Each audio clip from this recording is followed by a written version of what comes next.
Dr. Van Allen. I'm the Director of the Office of Research and Sponsored Programs here. I wanted to welcome you again to our office. We have events, and of course today's event is with Dr. Mani, and he has a very interesting project that he would like to share with us.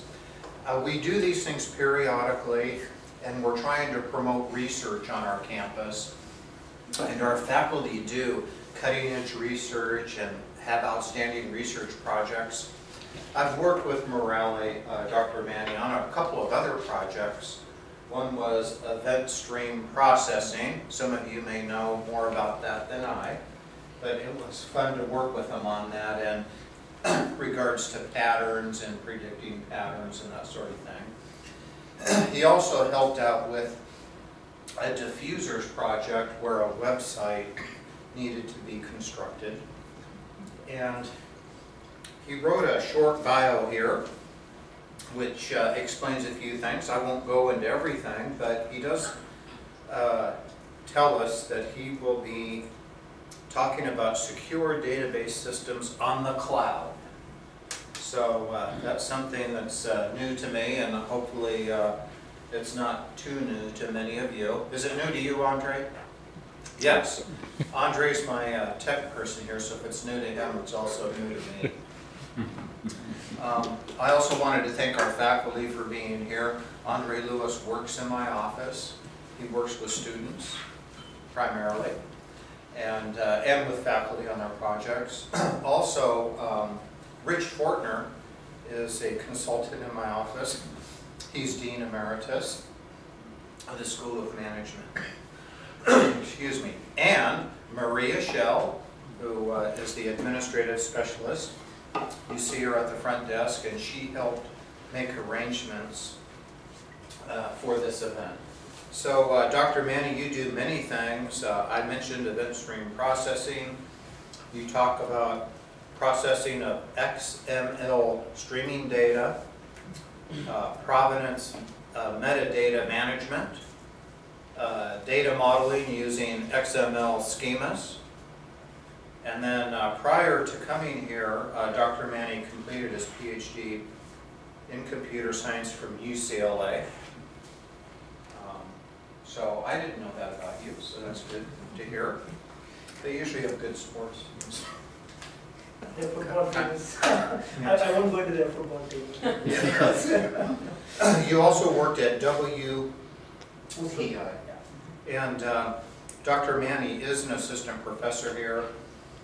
When he came here, I think he transferred an NSF grant from the National Science Foundation. So he has received a federal grant for his work. So he's a very distinguished new faculty member for us. And it's a pleasure to have you give this presentation to us. Thank you. So thank you. I'm going to turn it over to you. So thanks to everyone for coming. So let me, as he was reading, I noticed one thing. He said secure databases on the cloud. I don't know if it should be on the cloud or in the cloud. So, but sometimes my English is very good. Okay, so let's continue. Okay, so let's start with what are the possibilities with cloud computing? Okay, so many of you might have seen pictures from Mars rover, Curiosity, which landed and so on. Okay. So I'm not sure how many of you knew that it was possible using Amazon Web Services. The pictures which you see is possible using Amazon Web Services. So I actually have a link here, so where I just saved the HTML file and I have highlighted some aspects. Okay. So in case it is too small, let me make it bigger. Okay. So cloud computing is an essential part for NASA, and JPL and so on. Okay. So what Amazon Web Services, so shortly called AWS, it provides us ability to capture and store images from the Mars rover and so on. Okay. And if you look below, you will also see that, for instance, the final 7 minutes of the actual rover landing was everyone could see it live. I mean, I heard that there were some technical glitches, but it was possible using Amazon Web Services. So many people were accessing it. Okay, so the hundreds of thousands of people were accessing the live landing. Not sure, I think I highlighted something at the bottom. Okay. So again, what Amazon Web Services provides is, again, NASA does not have to worry about infrastructure, and it also provides them the ability to develop such services very fast, in 2 to 3 weeks, as opposed to several months of work. So that's one thing. Let's see. Okay. So also, when do they use cloud services? I mean, almost a lot of companies are using cloud services, and I think some people say that if you are not using cloud services, don't come and talk to me. That's what some venture capitalists say and so on. Okay. But anyway, so the reason is if the scale needed is not known beforehand, then probably it is better to use cloud services. Okay. So because you can do scaling as needed. Well, the previous slide, you just said that Amazon Web Services is basically the benefit because of the cloud competing or because of Amazon Web Services? Okay, AWS is part of the Amazon cloud. Right. Okay, so web services are part of the cloud. Right, so they're a cloud provider. Yes. As far as my Yes. okay. So because of the cloud competing, they are using, NASA is using, so that's the benefit, right? Am I right? Okay, so the NASA does not have the computing capability to do all the live stream, Right. You mean to manage the data, the pictures, and so on. probably a data center. They don't have the data Yes, center. the data center, and also people accessing the data. It's not just storing the data, right? It's also people accessing it. Right. So also, let's look at this. So several companies have this principle, which is either you may have to scale fast or you will fail fast. Okay. So again, I picked this from this link. So again, I have an article. So I don't have too many articles like this, but I have 3 such articles like this. Okay. So let's see. So they have to provide data center capacity with unpredictability. Okay.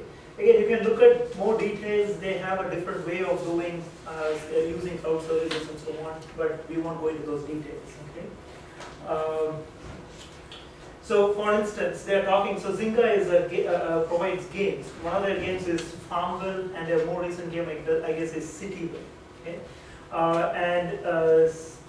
For Cityville, when they started, they have no idea how much will be the requirement and so on. Okay, how much will be the scale. So therefore, they initially started off with Amazon Web Services, and after that, they also have their own cloud, and depending on how it is going, they will purchase equipment needed for their own purposes and so on. Okay, so their model is to start with the cloud when the scale needed is unpredictable. Okay. Maybe I could just ask you, this set of blending of public and private clouds, Yes. could you just speak quickly on that?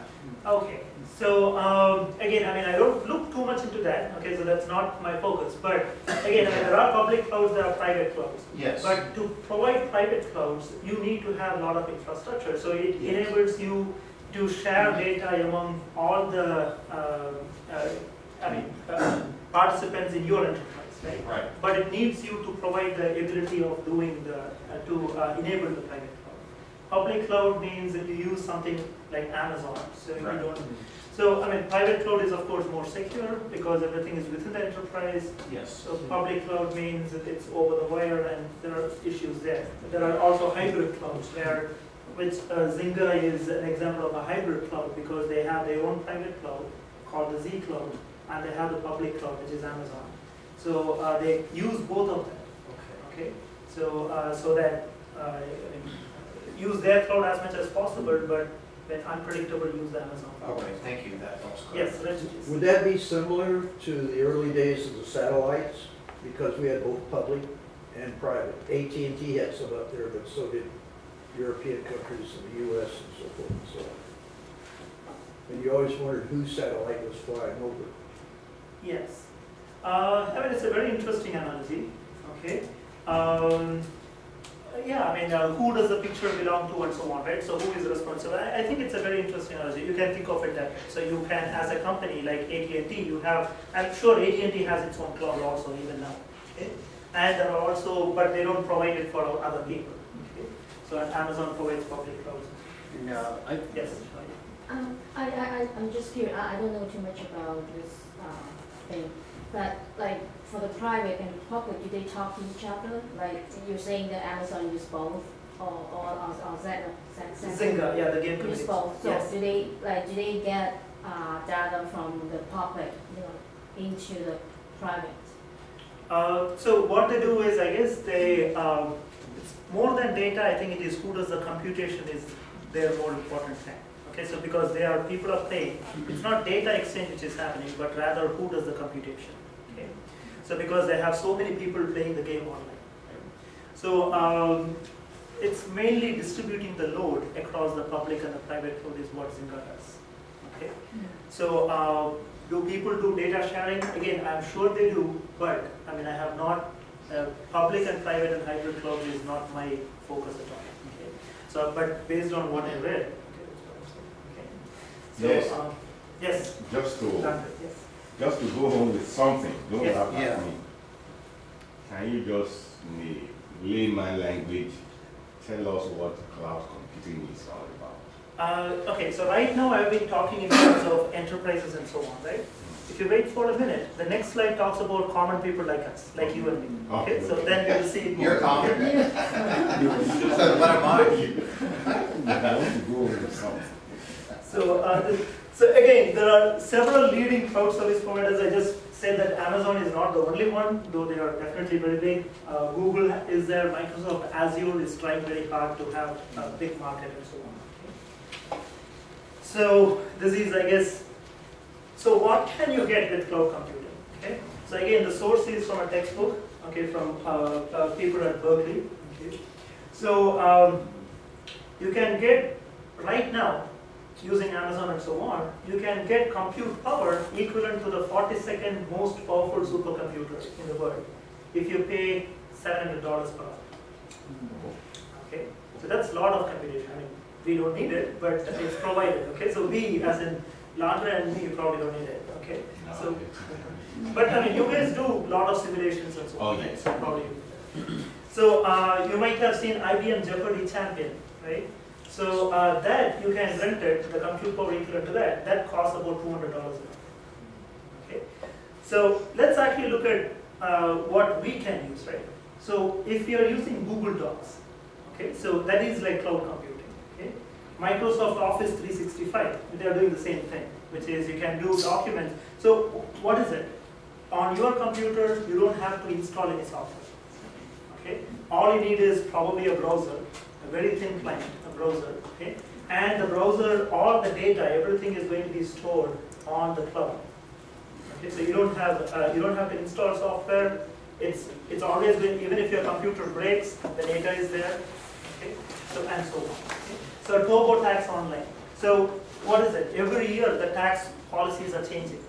So if you're using the online thing, okay, I mean, it will automatically have the updated tax rules and so on. Okay, so you don't have to worry about getting an update for your tax software. Okay? But I guess this will probably touch the nerve of some people, right? Because do you use an online software for tax, or do you actually, I mean, do paper, or do you actually install the software on your machine and do the taxes? Okay? I actually do online. You do online, okay. I mean, I do online, but I'm not sure about, but I know Sure. several people who don't want to do online. They want to install their software. And Yeah, sure. so, but again, if you're using these online things, you don't have to worry about updating your software. It's always updated. Okay, the latest version is there. Okay, and so on. So, also, I'm sure you might have heard of MBox, okay, which is provided for all the U of M faculty and students and staff and so on. And they provide 50 gigabytes of storage. Okay? So Dropbox probably provides 2 gigabytes of storage, right? Dropbox 5 gigabytes, okay. So, but MBox provides like 50 gigabytes of storage. Okay? Again, this is something which I believe several students are learning to use it. Okay, so I'm sure I have examples of how to use it, right? So what are the advantages if you are using services on the cloud? Okay? You have one copy of the data which is available at a remote location. Okay? And you can access the data anywhere, anytime, right? So you can access it from your home machine, from your work machine, wherever you're traveling, you can access it and so on. So the one big advantage of cloud is one copy of data. You don't have to carry the data with you wherever you go. It's there at a location. Okay? You don't have, there are no installation worries. Okay? You don't have to worry about hardware or operating system and so on. Okay? Whatever operating system you use, whatever hardware you have, usually most of these require that you have a browser. Okay? And once you have the browser, then you can access these services. Okay. We talked about, I mean, probably you guys might be slightly edgy when you think about taxes and keeping your data online and so on, right? But which one is more secure? Secure is not just other people looking at the data. There is another aspect of security, which is your data available to you when you want it? Okay, so denial of service, right? Right. So is your data available to you? Okay, and how do you ensure if you're keeping it on the cloud, the data, the cloud service provider is going to replicate the data and so on. Okay, so even if there one data center crashes, probably it is going to be available at some other data center. Okay, so data is replicated when you put it on the cloud, and hence chance of data loss is decreased. Okay? So these are some of the advantages. There are even more advantages. Okay, but of course the big 800-pound gorilla is can you trust the cloud service provider to handle your data with the confidentiality that you expect, right? So that's a decision which you have to make. Okay, so how much confidentiality you need and so on. Let's move on. So again, I just picked this again from the same book. Okay, so which is, I mean, it is also available on the web, but it required combining different pieces of information from different places. But you can see that you can get up to 88 computers you can get for $2.4 or $2.40 an hour. Okay, that is the renting price which Amazon charges. Okay, and again, main thing is you are going to pay as you use.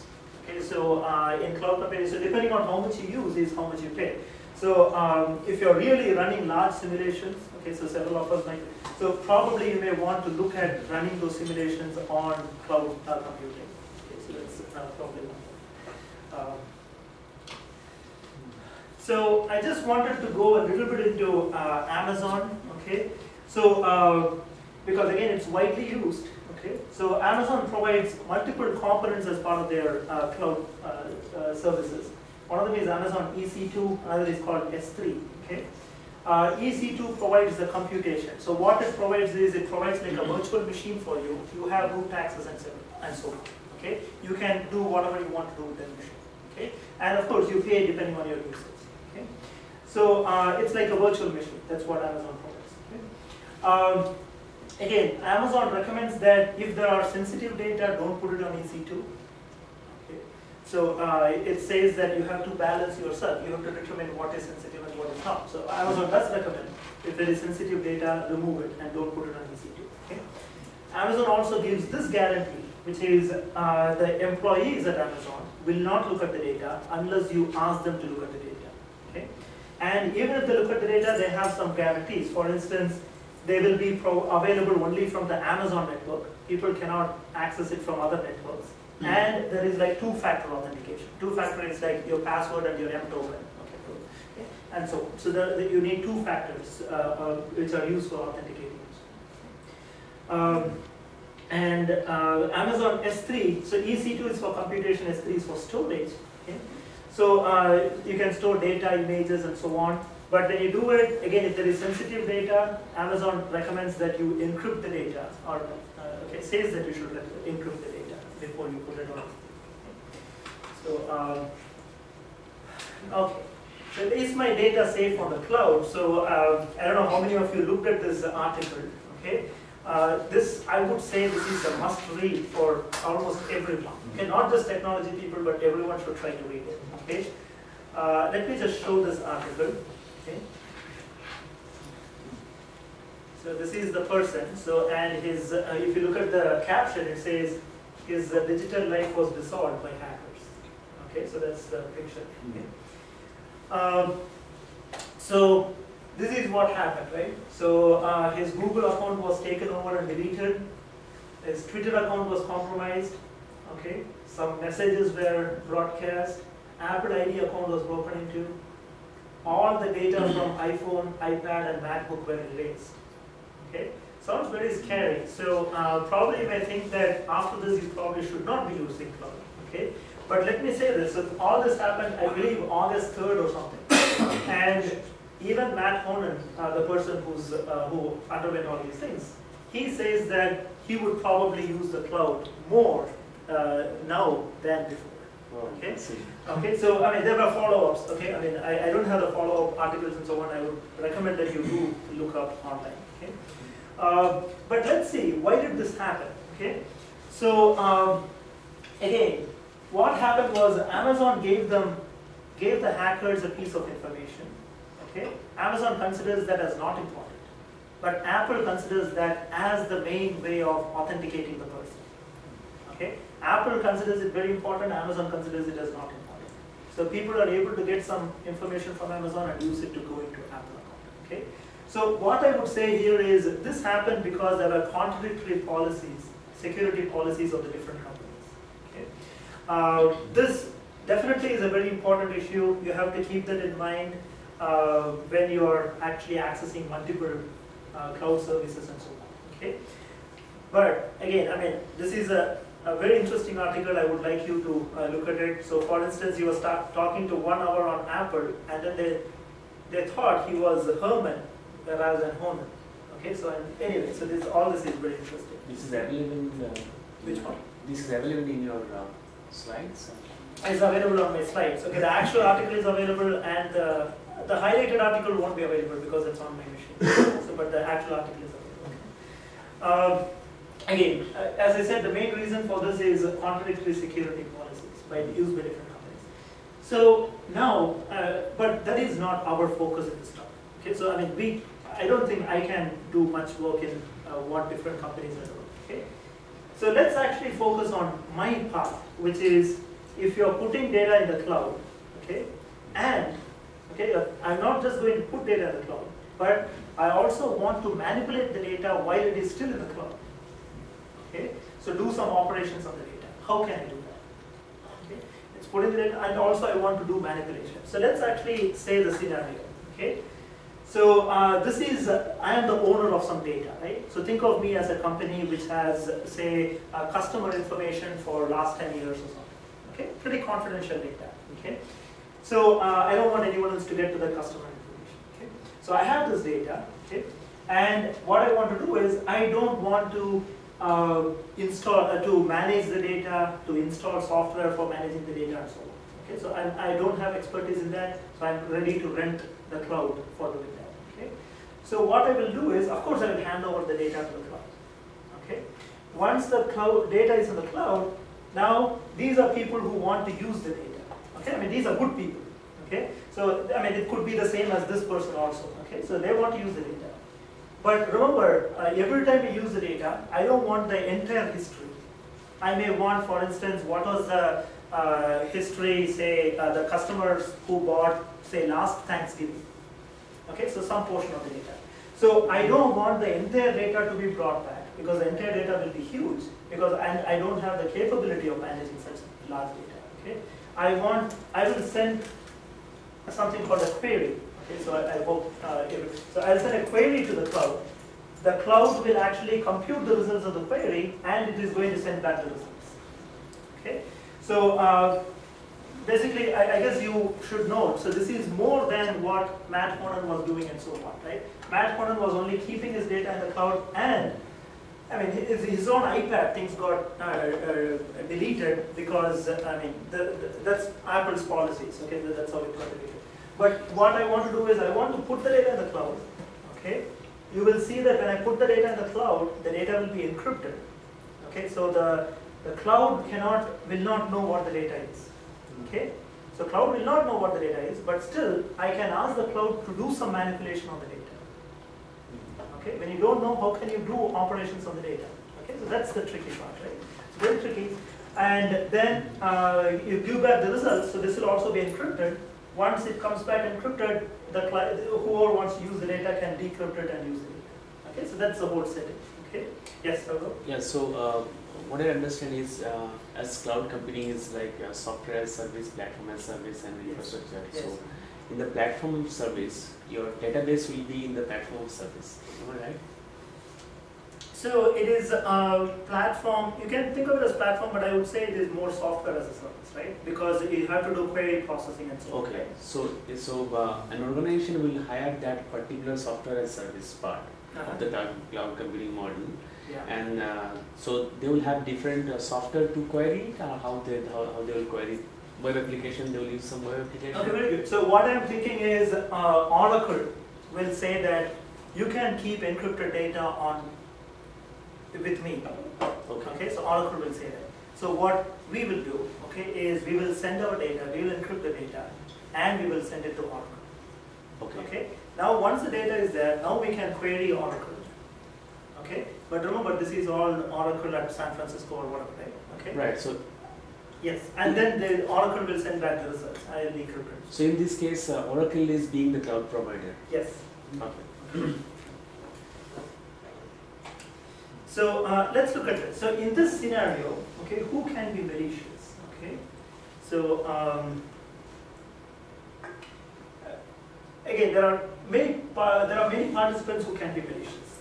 Okay, the first one is this cloud service provider can be malicious. Okay, but again, it can be intentionally or unintentionally malicious. Okay, let me actually say this. If it is malicious in some ways, it can easily be found out. Okay, for instance, if it does not provide answers to a query. Okay, it can easily be found out. So we will assume that it's not going to be such malicious. So then, if it is stupidly malicious, that's another term, I guess. Okay, then no one will use the cloud service provider. Okay, so let's get rid of that. Okay, so let's say that the cloud service provider will actually, when someone asks a query, it will actually compute the results and give back and so on. Okay, so it's not going to not give the correct result. Okay, so let's rule that out. So, but again, that's an assumption. Okay, so that has to be questioned. But anyway, so I'm saying that the service provider can be intentionally or unintentionally malicious. So what do I mean by intentionally malicious? That means it is actively trying to look at the data. Okay, so the service provider might say, okay, let me get this data, and then I'll probably sell it or whatever, right? So and get some money. Okay, so but that's one way of doing it. Another way is it could be unintentionally malicious. What do I mean by that is, it is doing everything, it is not trying to look at the data, but in the middle of computation, it does something wrong, or there is some bug or something. And what it does is it keeps the data in such a location that other people can get to it. Okay, so that is what I meant by unintentionally malicious. Okay, of course, because there are so many people who are using the same cloud, you can have malicious clients also. Okay, malicious clients who are trying to get the data. So basically what we are saying is you can have malicious clients, you can have malicious cloud service providers also.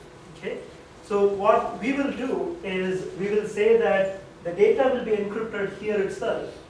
Okay? So once it is on the wire, it is going to be only encrypted data. Okay?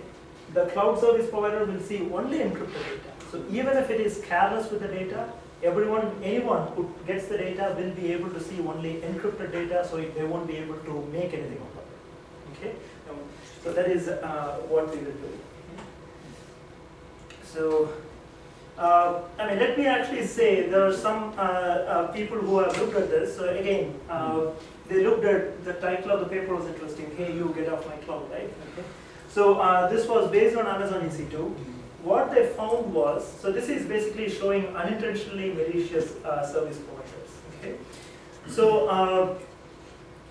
They found that a malicious client can actually manipulate the cloud service provider in such a way that they spend a few dollars more, okay, and they are able to increase their chance of being located on the same machine. Remember, when you are using cloud, you can have many clients on the same machine and so on. Okay, so they can increase their chance of being placed on the same machine by a substantial margin. 40% is quite high. Okay, once you do that, so now there is a victim and a malicious client, both are on the same machine on the Amazon cloud. Okay, once that happens, there are other attacks which can be done. Okay, so again, this is mainly for the cryptography community, or security community, but you can have different attacks such as it's called a side channel attacks. For instance, you can access CPU's cache, you can get sensitive data. Okay, so if you do this carelessly, so this can happen. Okay. And again, let me also say this, the way we will avoid this is even if Amazon is careless with the data, the malicious client will be able to get only encrypted data. Okay, so this will also, here this is possible because Amazon EC2 is manipulating unencrypted data. Okay, so people are able to get that. So again, quite a bit of things happening in this. Okay, so let's see. Let's look at some related work. Okay, I'll again start with Amazon. So Amazon, I've put in one more part of their component of their cloud services. Okay, it is SimpleDB. So and what Amazon provides is you can either encrypt your data and store it, or you can keep it unencrypted on SimpleDB. Okay, SimpleDB you can do some queries, but if the data is encrypted, then you cannot do any manipulation. Only if it is unencrypted you can do it. You can perform manipulation. Okay, so I'll finally show. I'll do like 5 systems or something, and then I'll chart to. I'll show a comparison. Another one is called CryptDB. So in database community, this is quite recent and quite exciting. A lot of people are looking at it. So what they do is, okay, so they have their data which is encrypted in different layers. Okay, so for instance, think of it as they call it as onion layers. Okay, so innermost is a value, outermost, around that they have a weak encryption. Around that they have an even stronger encryption. Outside that they have an even more stronger encryption.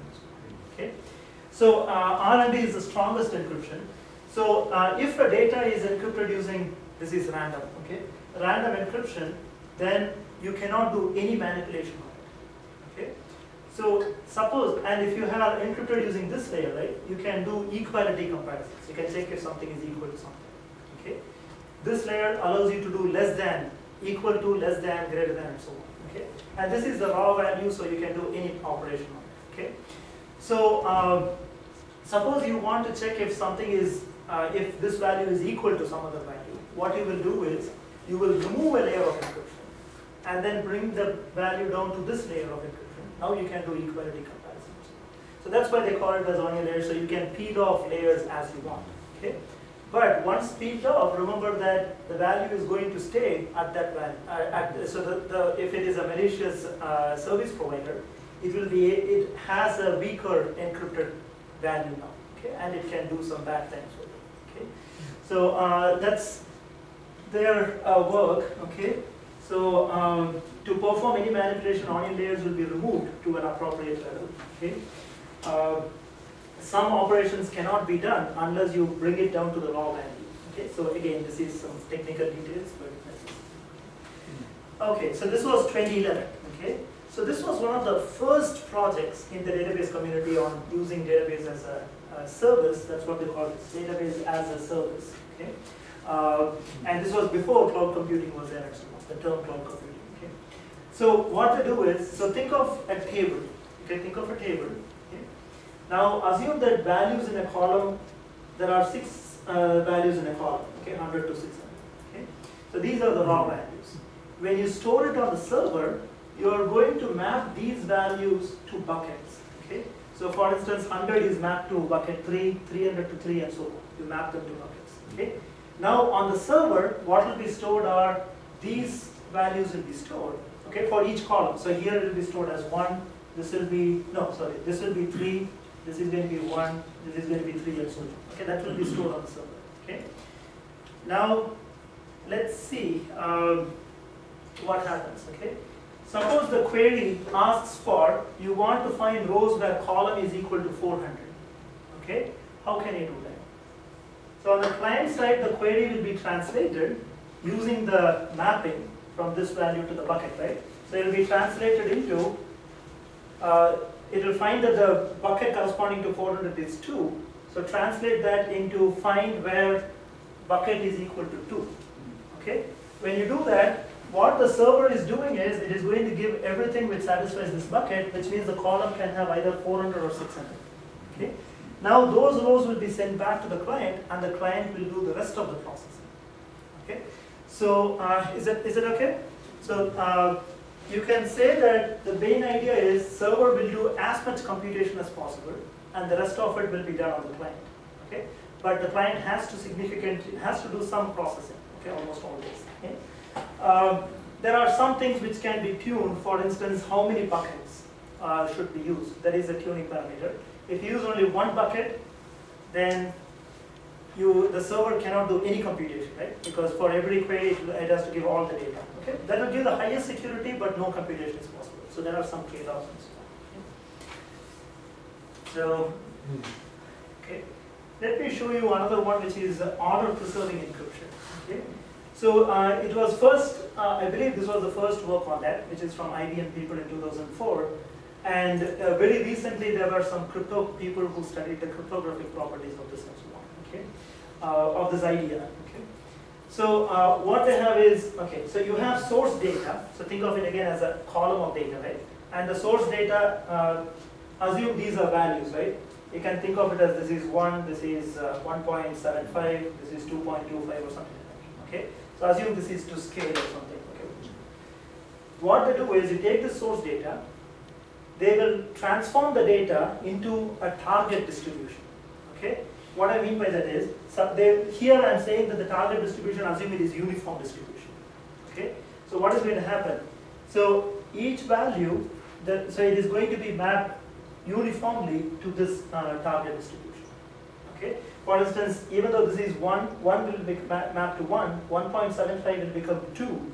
Okay, 2.25 will become 3. Okay, 3 point something will become 4, 5, 6, 7, and so on. Okay, so what happens? So, and this is the data which will be stored on the server. So on the server side, all they will know is how much data is there, and they will not know anything about the distribution of the data. Okay, because the distribution of data is predetermined by, I mean, in this case, it is uniform. Basically hidden. It's hidden. The actual distribution of this data is hidden, right? So this is called, okay, and once you have this, what can you do with this, right? Suppose you want to check, suppose you take two values, and if you want to check whether this value is less than this value, okay? Can you do that here? Yes, because if these two values are less, this value is less than this one, then the mapping also this value will be less than this. Okay?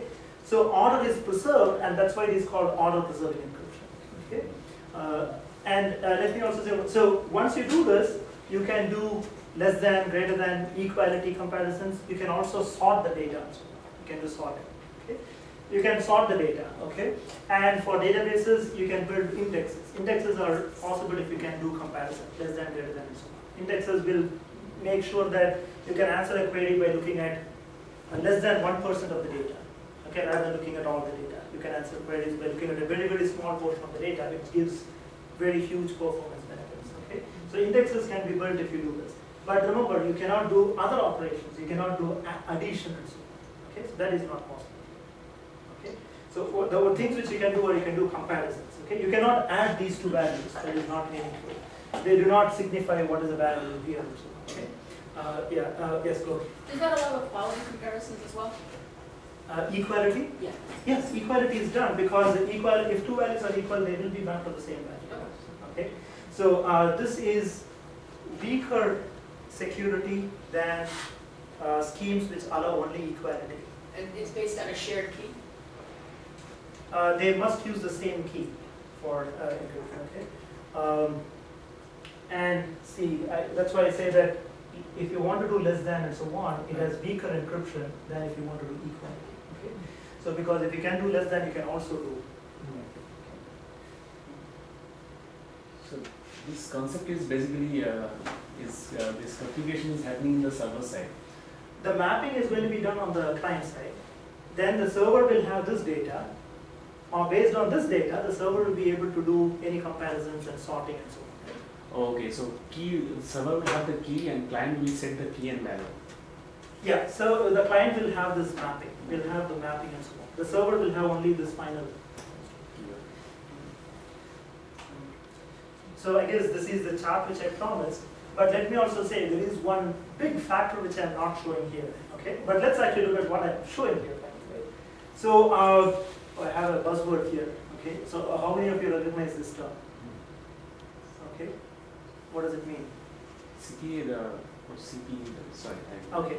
So anyway, this is a cryptographic term. It says chosen plain text attack. So that's a kind of security. Okay. But anyway, so this is probably the best security which I believe we need. Okay. There is a stronger one called CCA security, but that cannot be achievable. I mean, again, that's an assumption and that's an argument that has to be questioned. Okay.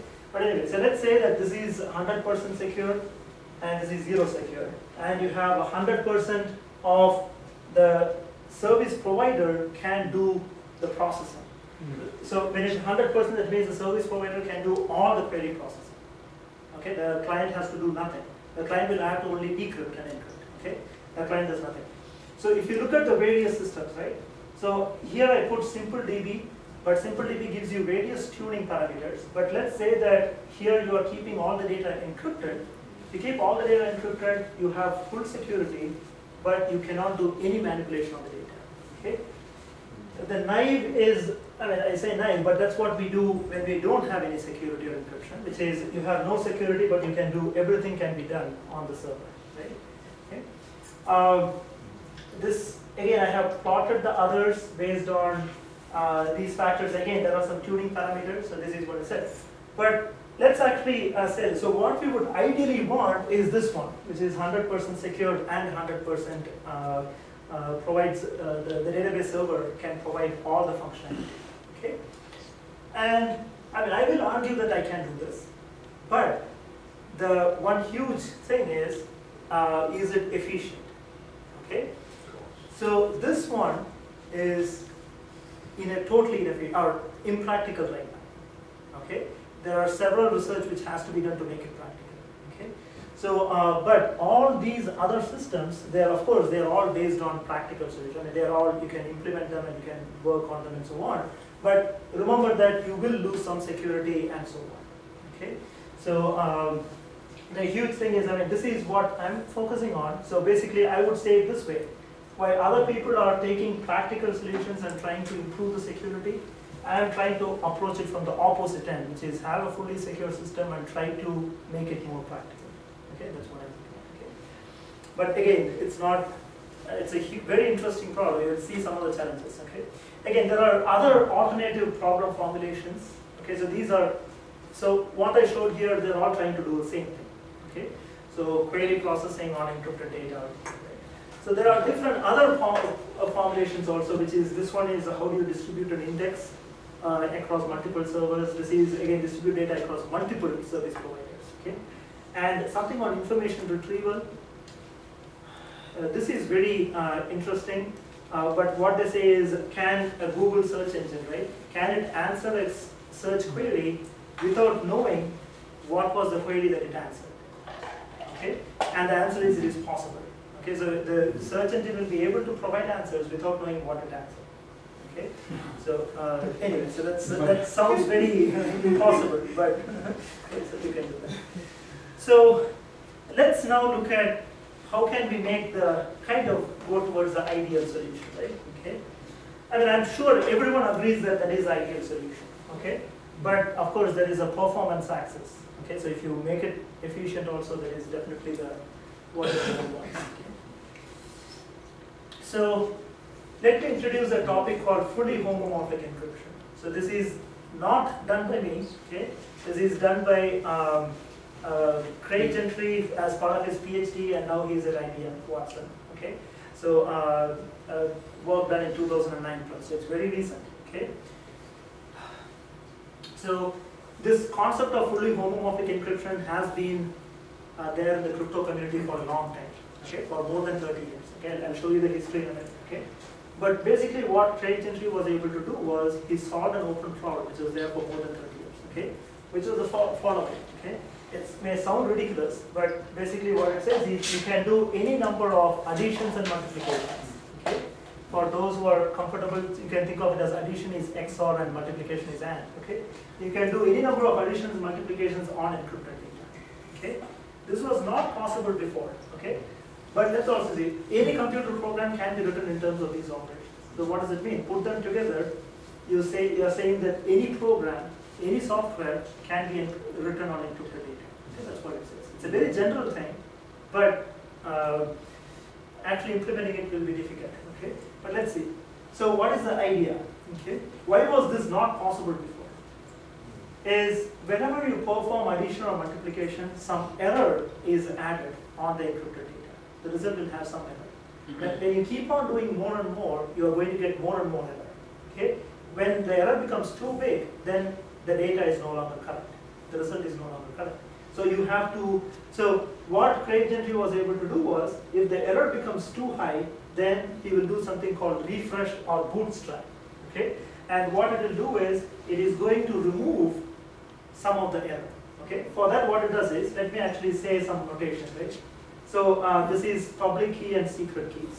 Okay? So suppose the data is encrypted using public key 1. Okay? The server knows also public keys are all known to everyone. Okay? The server also knows the second public key. Okay? And SK1 prime. So SK1 prime is SK1 is the secret key for PK1. Okay? But the server does not know the secret key. It knows secret key encrypted using PK2 public key. Okay? So again, so it knows some such chains, and using this, it is possible to, when the error becomes too big, it is what it will do is, the data is originally encrypted using PK1. When it does bootstrapping, what it will do is it will encrypt it using PK2, and then it will remove the PK1 encryption. Okay, so again, even I just trust them that that's what they did. Okay, and it has been very well studied and so on. Okay, so that's what happens when you do that. The error decreases, and you can continue to do more operations and so on. Okay, so yes, Charlie. You're saying that whenever you do addition or multiplication, there will be error added to it. What kind of error are you talking about? Because when you encrypt, you are not always so.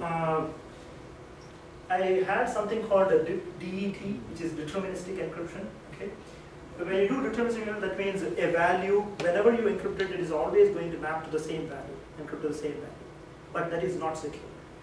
Okay, so that does not give you the chosen plain text attack security. Okay, instead, what you want is random, which is when you do encryption, the same value, right? You encrypt it once, it goes to one value. Another time, it goes to another value. And so on. Okay, and the reason it goes to different values is because some error gets added.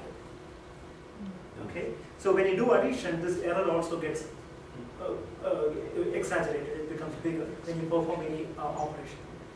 Okay. So, and if the error becomes too big, then the value becomes fudged. Okay, so it exceeds the value. Okay, so that's what. So again, let me say that the bootstrapping step is an issue, which is because it is extremely time consuming. Okay, that is the biggest issue there. Okay, so privacy guarantees. Okay, so the way crypto community works is they will say that some scheme provides security against what attack. So here we say chosen plaintext attack under some assumptions.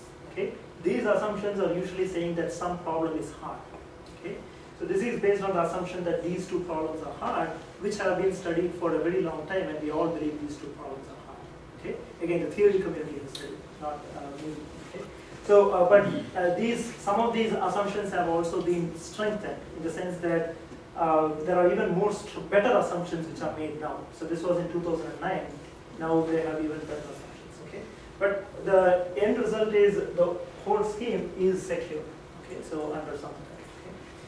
And let's see. Let me just give you, I think some of you might be interested in the history of it. So the problem was first posed in ~78. Okay, you might remember this name from RSA. RSA, the R stands for this person. Okay, so request. Okay. Then a lot of people tried something. So there are some solutions which can do any number of additions without increasing the error. Okay. But if you do any multiplication, then the error will become big. Okay? RSA can do multiplications, any number of multiplications you can do without increasing the error, but you cannot do additions. Okay? So all those were studied in this time frame. Okay? And Craig Gentry did this first work in '09, and after that there have been a lot of work to make it more efficient. Okay? So that's the main picture here. So let's look at some challenges, right? So when you're operating on encrypted data, what are the challenges? Suppose this is a simple code, right? So what I'm saying is assign the larger of A and B to X. Okay? If A is larger than B, assign A to X, otherwise assign B to X. Okay, assign the larger of A and B to X. Okay. What if A and B are encrypted? You cannot do such a comparison, right? I mean, you do not know the result of the comparison. Okay. So what do you do in such a case, right? So what you have to do is, so this is how it looks. Okay, I did say this. So what the reason, so I compare A and B. Okay, I do this comparison and I assign the result to flag. Okay, so the comparison can be written in terms of XOR and AND. Okay, because any computer program can be written, right? So this can be written in terms of XOR and AND. So which means I can do this even if it is encrypted, and I assign the result to flag. So this will also be encrypted. Now, how do I assign the larger of these two to X? So I write such an expression. So even though I do not know what was flag, okay, if I do this expression, I know that if flag was 1, A will get assigned to X. If flag was 0, B will get assigned to X. Okay, flag can be only 1 and 0. So again, so this is, the reason I'm showing this is, if you want to come up with algorithms which use Craig Gentry's method, you cannot write code like this. You will have to translate them into code which looks like this. Okay, so that's the thing. Yes, go ahead. But flag A greater than B is it seems it would return false or true. It will be true or false. Yes. Yeah, right. Yes. So when but it will be encrypted. So the server, when it is doing this, it will not know whether it is true or false. Okay. Okay, and it doesn't care whether it is true or false to do this, and it is going to associate the correct value to X. So say it returns false. Yes, what happens? So X equal to false A, so it doesn't come into the picture, that's how it is. So if the flag is false, then a not of flag will be true, right? So right. X will get the value B. B. Okay, so I get it. Yeah. again, I mean, these kind of tricks are what we need. But again, so basically all that I'm showing here is you have to be careful about what is the computational model. Okay, you cannot do arbitrary computations. You have to rewrite them. There are only some computations you can do. Okay, you cannot do branching of code and so on. Okay, which you write in the code. Yes. So in that example up there, your values are homomorphically encrypted using the stuff that Gentry did. Yes. But they're not encrypted using the earlier scheme you talked about, the preserved ordering, right? If they were, No. then that would be straightforward. Yes. If you preserve order, then it is not secure. Okay, and yeah, you're not doing it. Okay, absolutely right. So let's see. I mean, we are running out of time. So you can use the fully homomorphic encryption naively for databases, but if you use it, what will happen is the client will have to come up with an algorithm for the query. Okay, then the algorithm has to be translated into a function using the computational model. Okay, by translating the branches correctly and so on. And then the function will be sent to the server, and then server will execute and give the results. Okay, but see that the client is doing quite a lot of stuff.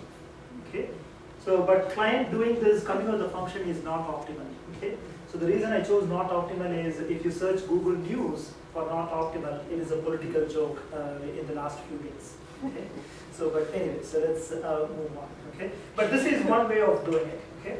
But what we would ideally like is that the client not come up with this function. Okay, client will actually just send the query with minimum amount of encryption. So for instance, constant should be encrypted and so on. Okay, then the server will come up with the function itself. Okay, and then the server will do it and execute it. Okay, why is this idea? Because client will do only encryption, decryption. Server will do all the computation. Okay. So what is needed for this is. So these are our contributions, okay, for this, is we extend the data model. So remember, databases work on tables, right? So what we do is for every table, we add one more column, okay? That column, it's very simple, but it took so long to come up with this, okay? That column will have either a 0 or 1 which is encrypted, and it indicates whether, if it is 1, that means the row is actually present. If it is 0, that means the row is not present in the table, okay? So I'll give it, and then what we have is we have algorithms for every operator. Okay, so algorithms. So let me actually show you what happens. Okay, forget the figure. So this is suppose this is the table. Some of you might know this table from your homework. Okay, so this is a PC table. What the client will do is it will encrypt all the values. Okay, it may add some more false rows and so on. Okay, the adding false rows doesn't help in security in any way. Okay, but it can add some false rows as long as it gives a presence bit value of 0. Okay, so these are the rows which are actually there. This is going to be 0. All these are going to be encrypted and it is going to be sent to the server. Okay, server, that is the data which the server will have. Okay, now suppose the server wants to find out the PCs where HD is equal to 250. Okay, let's assume that is a query which the server wants to compute. Okay, so which is I'm giving here. Okay, what will happen is, okay, on the server it is going to we have an algorithm which will actually come up with a 1 or 0 depending on whether the HD is 1 or is 250 or not. Okay, based on the query, right? Okay, the 250 is encrypted. So what we'll do is it is going to do an AND of the presence bit with the result of the the comparison of the row. So when you do this, what is going to happen is, so this is 250, 250 and so on, right? So they will become 1. This was 80, so that will become 0. Okay, these were 250s, they will continue to be 1. This is 250, but it was not there. So that row will continue to be there and it will have a presence bit of 0. Okay, so this is the result of the selection. Okay, so this is how I say it. This is not what is, typically in databases you will not have these 0 rows. You will have only the rows which are 1. Okay, but here the server will not know what happened, will not know these presence bits, will not know these values and so on. But that's what the server will do. Okay, and similarly we have algorithms for every relational algebra operator. Okay, so there is 10 operators or something, and we have algorithms for everything. So you can translate any query in terms of those relational operators. Okay, I think once it is done, there is a notion of how do you send the data back to the client. So that also requires some study. But let me actually conclude and say this. Okay, so I believe most people in the community believe enabling secure database on the cloud is important. It's extremely challenging. Okay, it's extremely challenging. It's not easy at all. Okay? Current state of the art provide efficient solutions, but they sacrifice on security. Okay? Our approach is based on FHE, so we provide secure solutions, but instead of saying I sacrifice on efficiency, I say that a lot more work is needed to make our approach more efficient. Okay? But again, so this is the weakness of my research right now, but we have to work on this. Okay? So very exciting area. Several researchers and cryptography researchers are excited, and industry is very keen to adopt all these solutions. Okay, so and these are the collaborators. Okay, so there are 2 students, and I've had discussions with many other people. Okay? Thank you. So last 10 slides were up in 5 minutes or so. Okay. All right. Well, does anyone have any more questions? I have a question. Yes. So in that last example that you gave, effectively it's sending back every row in the table. It just and then the client can decrypt P and 0, or can decrypt P to determine if that should actually be in the result set or not. What's the advantage of that over just sending the entire encrypted data and letting the client? You're absolutely right. Okay, so let me actually say it. So you're right. So how much data should the server send back to the client? So one advantage of doing that is that the client does not do the actual computation. Right? The server does all the computation. So the client still does. So, but one big question is how much data is sent as a result of the query from the server to the client. So we have, I didn't have time to go over that, but I have a method which will decrease the amount of data which is sent from, okay? And the way I do it is as follows. Again, so there is a 2-step procedure, okay? But what you're saying is the most secure way of doing it, okay? What the server will do is, it will take the final result, it will, sum is a relational algebra operator. It will add up all the presence bits, okay? So that is going to be encrypted. It will send that encrypted value to the client. Okay, the client will decrypt it, so it knows how many rows are going to be in the result. Okay, now the client will ask for the server to send. Okay, so now the client will know that there are some rows in the result. The client will ask the server to send some number of rows. I would assume it will be larger than the actual number of rows. So suppose there are 10 rows in the result. The client knows it. The client may ask the server, give me 20 rows. Okay? Now that is the request filter code. Okay. Once the server gets it, the server will actually sort the data based on the presence bit. So that is also an operator. Okay. So it will sort the data and it is going to pick the top 20 rows. So all the things will be there, and that is what will get sent back to the client. Okay. And the client can decrypt it. So this is one way of doing handling the too much data which is sent back as a result of the query, which is a very big problem. You're absolutely right. Okay. But one thing is the security of this has to be studied more carefully. Okay. If it can sort, can't it determine with pretty high probability which ones are likely to have P as 0 and which ones are likely to have P as 1? No, because I mean it might know that the top, but when it sorts, it has no idea because all the values are encrypted. Okay, it can see some encrypted zeros and ones, and it knows that those, but it will have to decrypt it. Only then it will know what is there in the result. Right. So just by looking at the encrypted stuff, it will not. The server will not know. Okay.